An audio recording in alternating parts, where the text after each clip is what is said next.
welcome to the Carrier Update on this Wednesday presented by PowerFleet. So tender rejection rates continue to fall throughout their barrier, dropping below 8% for the first time this year.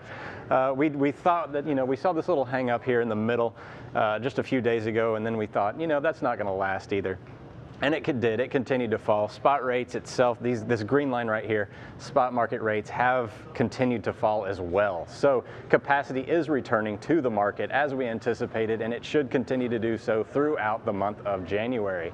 So let's look at the country, see where things are hopping, see where things are not hopping.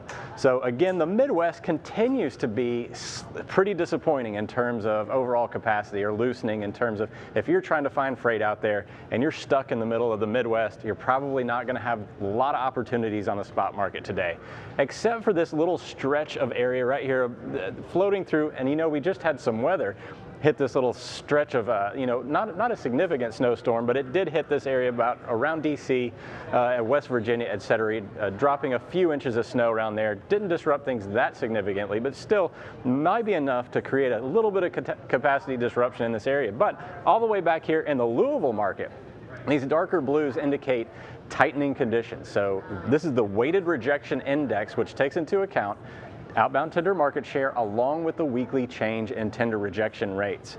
So anything in that dark blue means that that's going to be one of the more significant tightenings in the market. Anything in the red, again, we're talking loosening conditions. So this Louisville market right here, along with this area up here in the upstate, Wisconsin, Minneapolis, Minnesota, continue to be some of the tighter spots in the country. We look out west.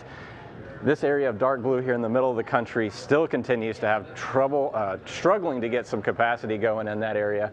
A lot of these hinterlands, not a lot of volumes coming out of these markets. That's why you don't see these tall, super tall market in these areas. LA continues to be red, but also one of the bigger markets in the country, but it is declining. So let's take a look at the Louisville market. Louisville tender rejection rates, contrary to the rest of the country, really starting to spike up. And what's the length of haul that we're looking at in terms of, where are these tightening loads coming from? Well, that's the tweener market, anything moving from about 450 to 800 miles in length. So that means that for the carriers out there that are willing to drive, you should have increased opportunities in this area, especially if you're heading in there over the next couple of days. So check the spot market and the load boards in this area. If you are heading into the Louisville, Cincinnati area, you might need some freight to keep rolling. And tweener loads are really good, high revenue loads, not a lot of minimums going on there. So make sure that you check that market out. Mid-haul, also starting to see capacity tighten in that area. All length of hauls are actually increasing in that area. So even if you're a regional carrier, check out the Louisville market over the next little bit.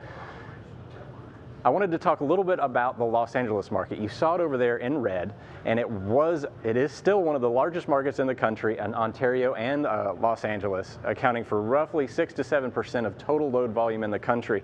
But that is a diminishing return right now. You see, we've got the outbound tender volume index pulled up behind me for both the Ontario and Los Angeles markets, and you can see the trend is really just collapsing as we enter, the fourth quarter of last year.